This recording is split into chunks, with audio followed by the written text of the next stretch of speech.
تو یہ بڑی اہم دعا ہے، یاد رکھیں۔ اسی طرح سورہ بقرہ سورہ نمبر 2 آیت نمبر 255 آیت الکرسی جس کو ہم کہتے ہیں، صحیح مسلم کی روایت ہے، ابی بن کعب رضی اللہ عنہ فرماتے اور کہتے ہیں رسول اللہ صلی اللہ علیہ وسلم نے فرمایا کیا تجھے معلوم ہے کہ کتاب اللہ میں سے تمہارے پاس کون سی آیت سب سے افضل ہے؟ کیا تمہیں معلوم ہے کہ کتاب اللہ میں سے کون سی آیت سب سے افضل ہے؟ تو میں نے عرض کیا اللہ اور اس کے رسول ہی بہتر جانتے ہیں، مجھے تو نہیں پتا۔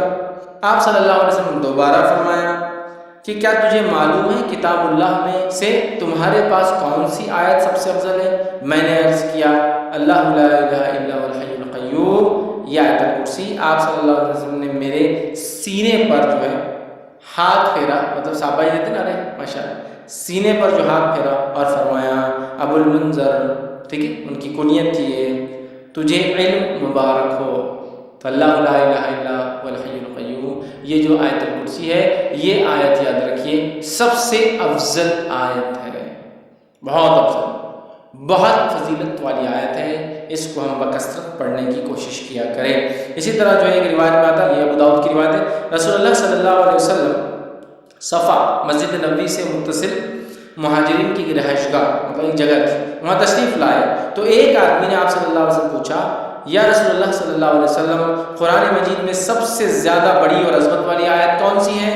آپ صلی اللہ علیہ وسلم فرمایا اللہ لا الہ الا هو الحی القیوم، آیت الکرسی آپ نے بیان کی، یہ سب سے فضیلت والی، عظمت والی بڑی آیت ہے، یاد رکھیں۔ اسی طرح سونے سے پہلے آیت الکرسی پڑھنے والے کے لیے اللہ تعالیٰ کی طرف سے ایک فرشتہ مقرر کیا جاتا ہے جو چوری، ڈاکہ اور دیگر نقصانات سے اس کی حفاظت کرتا ہے، نیز شیطان کی بری حرکتوں مثلاً وساوس، جادو، اسی طرح اس کی آصف زدگی اور اس کے خوف سے بھی انسان محفوظ رہتا ہے۔ اتنے سارے فائدے ہیں۔ یقیناً یہ روایت ابو ہریرہ رضی اللہ عنہ کی بڑی مشہور معروف روایت ہے، صحیح مسلم میں اور دیگر کتب میں آتی ہے۔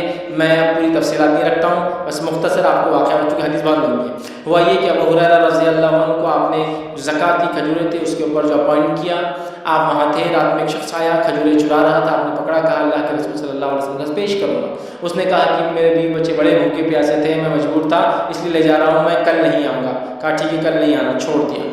صبح ہوئی، اللہ کے رسول صلی اللہ علیہ وسلم سے کہا اللہ کے رسول ایک شخص آیا تھا کھجور چرا رہا تھا، میں نے پکڑا، پھر کہا بیوی بچے میں نے چھوڑ دیا۔ اللہ کے رسول صلی اللہ علیہ وسلم فرمایا آج پھر آئیں گا؟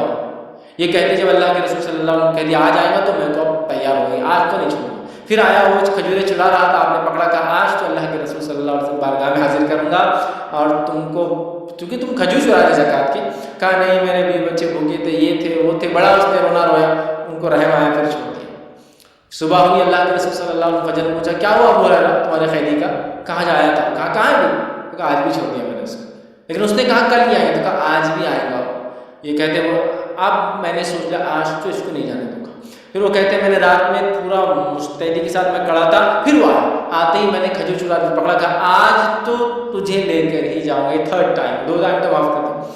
کہا ٹھیک ہے تم مجھے چھوڑ دو، میں تمہیں ایک ایسی خیر کی بات بتاؤں گا جس دعا کو تم اگر رات پڑھ لو سونے سے پہلے تو ایک فرشتہ صبح تک تمہاری حفاظت کرے گا۔ اب چونکہ صحابہ خیر کے متلاشی اور خیر کے بہت زیادہ وہ تھے، حریص تھے، کہا اچھا خیر کا کوئی چیز دے رہا ہے رات میں پڑھنے سے فرشتہ؟ کہا ٹھیک ہے بولو چھوڑ دوں گا۔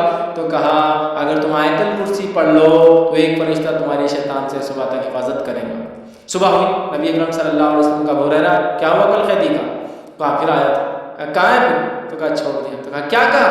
تو کہا اس لیے چھوڑ دیا کہ اس نے مجھے ایک دعا سکھائی، اور اس نے کہا آپ صلی اللہ علیہ وسلم کیا دعا سکھائی؟ تو اس نے کہا جو شخص رات سوتے وقت آیت الکرسی پڑھ کر سوئے گا تو ایک فرشتہ صبح تک اس کی فجر تک حفاظت کرے گا۔ ابو ہریرہ یہ بات اس نے سچ کہی، حالانکہ وہ اکثر جھوٹ ہی بولتا ہے۔ کیا تم جانتے ہو وہ کون تھا جو تمہارے پاس 3 دن سے قید میں آ رہا تھا، پکڑا جا رہا تھا؟ تو کہا اللہ اس کا رسول ہی بہتر جانتے ہیں۔ تو کہا وہ شیطان تھا۔ کون تھا؟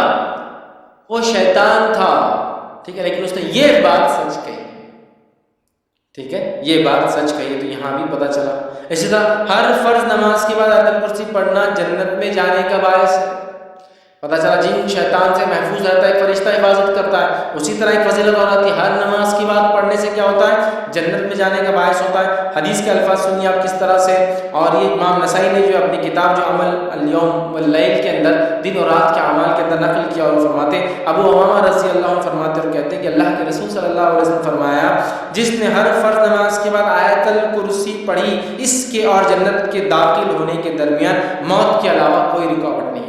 مر جائے تو جنت میں جائے گا، لیکن یہ آیت الکرسی پڑھنا ہے. آیت الکرسی کو سر پہ ہاتھ رکھ کے پڑھنا لفظ نہیں ہے.